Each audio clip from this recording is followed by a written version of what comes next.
Bienvenue sur Ma TV en Beaujolais. Monsieur Paul Fourrichon, vous êtes le nouveau président des Compagnons du Beaujolais. Oui.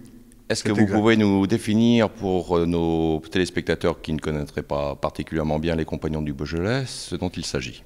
Alors, les Compagnons du Beaujolais sont une confrérie, bon, comme toutes les confréries, issues des guildes du Moyen-Âge. Les guildes du Moyen-Âge avaient pour objet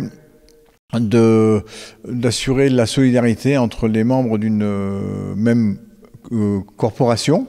Donc on a eu aussi les corporations à cette époque, mais là je me réfère au Moyen-Âge. Vous aviez les corporations, les guildes, qui déterminaient les rapports entre les personnes qui travaillaient, celles qui produisaient, et ensuite qui écoulaient les marchandises. Il y a une petite différence entre les guildes et les corporations, mais donc la référence c'est celle-ci, et c'était le Moyen-Âge. La première connue des confréries, c'est la confrérie de la région de Montpellier en 1142. Bon, c'était à l'époque, après la féodalité, les confréries, les guildes ont assuré un peu même la gestion des villes. Puisque c'était, après la féodalité, c'était un peu la seule structure qui était une structure sur la base religieuse et qui s'est mise à administrer les villes. Par exemple, une confrérie sœur, enfin proche de nous, puisqu'elle est aussi dans le vin, c'est celle de la Jurade de Saint-Émilion, qui a assuré la gestion de la ville de Saint-Émilion pendant très très longtemps.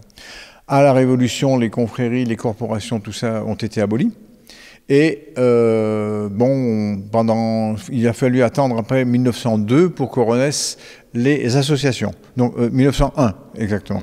Donc tout le monde connaît le statut des associations loi 1901, qui est le statut qui régit l'ordre des Compagnons du Beaujolais. Donc l'ordre des Compagnons du Beaujolais, comme la plupart des confréries viniques, bachiques ou gastronomiques, oui, la même famille, sont nés entre les deux guerres. Et 1934 par exemple pour les Chevaliers de Tassomin et 1947-48 pour les Compagnons du Beaujolais. On a fêté le 65e anniversaire l'année dernière. Quel est le rôle du Compagnon du Beaujolais? Alors les Compagnons du Beaujolais n'ont pas de rôle financier, n'ont pas de rôle de démarcheur pour le vin par exemple. On est, si vous voulez, on est là pour défendre, faire la promotion du Beaujolais, promouvoir le Beaujolais culturellement principalement. Donc le Beaujolais, aussi bien son côté de la région que ses produits. Bon, ces produits, évidemment, tout le monde le connaît, c'est les vins du Beaujolais. C'est une promotion qui est internationale, avec plus de 20 000 compagnons dans le monde. 20 000 compagnons dans le monde depuis les débuts, répartis maintenant avec un bon nombre de devoirs extérieurs, et Villefranche qui est la maison mère. Donc vous êtes ici dans le chef d'ordre de la maison mère, le domaine du cuvage des compagnons de l'ASNA, bon, qui peut accueillir 900 personnes. Ici, au niveau -1, dans le cellier, c'est 450 personnes. Et au-dessus, les pressoirs, 450 personnes aussi. Et c'est ici, à cet étage du sous-sol, que vous faites vos intronisations? Voilà, donc on a au moins un chapitre annuel qui réunit les compagnons et les amis des compagnons, les impétrants, qui seront de futurs intronisés compagnons. On devient compagnon en frappant à votre porte, en étant parrainé? Absolument. Alors, bon, parrainé, ça veut dire qu'on connaît quelqu'un qui est dans le cercle des compagnons, ou compagnon lui-même. La règle veut qu'on ait un parrain qui soit un maître compagnon, parce qu'on a les compagnons qui sont intronisés, c'est environ 20 000, et on a entre 25 et 45 maîtres compagnons qui constituent le conseil de l'ordre des compagnons. Bon, c'est bien si on connaît un maître compagnon. Bon, là, vous en connaissez un, c'est moi, et vous pouvez vous adresser à moi, mais aussi bien aux confrères, nous sommes actuellement 36, qui vous servira de parrain. On y entre par le biais d'une cérémonie, et bon, aussi modeste et aussi conviviale soit-elle, qui contient quand même un serment. On prête serment. On prête serment d'aimer, de faire aimer le Beaujolais, de défendre et d'en faire la promotion. Monsieur Forichon, quel va être votre rôle en tant que président? Comment comptez-vous dynamiser les Compagnons du Beaujolais? Alors, les Compagnons du Beaujolais n'échappent pas aux contraintes de la société. Tout le monde sait que la société occidentale et même mondiale est en crise depuis un certain nombre d'années. Les Compagnons ont été créés il y a 65 ans et ont connu des pères fondateurs de niveau exceptionnel.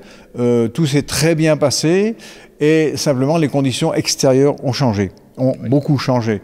On parlait tout à l'heure du financement, des ressources des Compagnons. Les ressources qui venaient de la viticulture, qui venaient du monde, n'existent plus.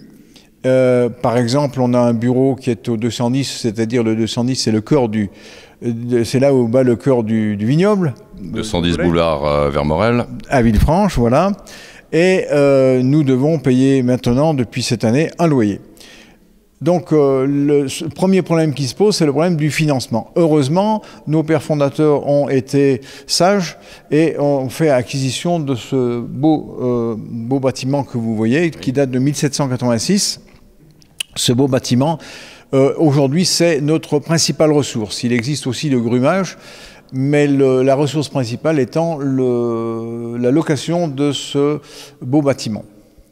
Donc je vous disais les ressources financières qui nous amènent à, d'abord à, on va le dire, nous serrer la ceinture, c'est-à-dire tout ce qui est frais, qui ne sont pas directement des frais dans l'opérationnel, nous devons les restreindre le plus possible.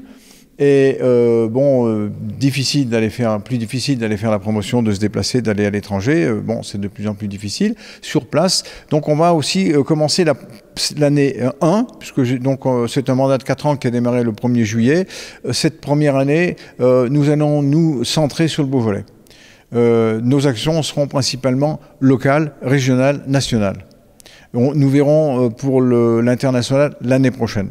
Il y a un besoin qu'on nous voit plus localement, auprès des vignerons, auprès de leurs institutions, l'Inter-Beaujolais, les OEDG, toutes les instances des vignerons qui supportent les vignerons. Parce qu'eux ont une partie marketing, eux savent faire le marketing. Par contre, nous, on est le complément culturel. On est, si vous voulez, on est le vecteur qui porte l'art de vivre à la française.